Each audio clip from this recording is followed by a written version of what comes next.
that essentially sent Shannon Sharpe over the edge.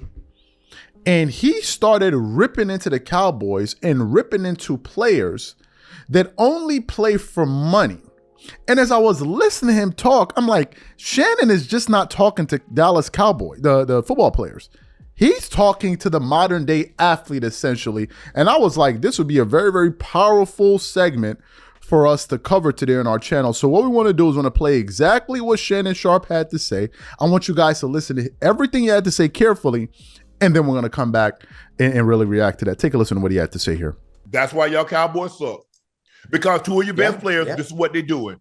That shows you how much the game of football means to them. That's what he told me everything I need to know. Yeah. All I got to do, I see better than I hear. Now, I heard what CD said. Trayvon doesn't do a whole lot of talking. I hear what Michael said. But my grandpa used to always tell my brother and I, he said, I see better than I hear. I heard what I heard what y'all told me, but I know I see that trash still in the corner when I told y'all to take it out. Everybody talks about winning, but do you take the steps in order to win? How is partying? You got your ass kicked. I would have left the stadium with a bag over my head. Ain't no way y'all seeing me leave the stadium. After I got beat like that, after I've gotten beat like that every game, 47-9, 37-10, 48-32, a yada and a partridge and a pear tree, and you do this, is disrespectful. It is disrespectful to the fans that pay their hard-earned money. But you know what? It couldn't happen to a better franchise because all they want to do is run his mouth and talk about what they're going to do. And this team, I've been around Super Bowl teams and this and that. And all they players do, because they take it from the top, they run their mouth and they ain't one dog crap. None of them. No, dog you can say not it. one. It's okay. And they talk about they know what it takes. You don't know what it takes to win because none of you guys have won. It is disgusting. It's disappointing that these two of your best players, this is what they think. See, it just goes to show you. See, everybody tells you what they think you want to hear. Yeah. But I see what I need to know. And it tells me everything I need to know. You can't convince me these guys care about winning because this is not what you do when you want to win. So what's in the club that's going to help you get better? Take your ass home and start the recovery process. This is why I couldn't play in today's time. Because guys, I don't care what they say. Guys, a lot don't care about winning. They like the bag. Yeah. They like what comes along with being an NFL player. You're going to get the baddest women. You're going to get to go to the clubs. You get to move to the front of the line. You get to go all these places.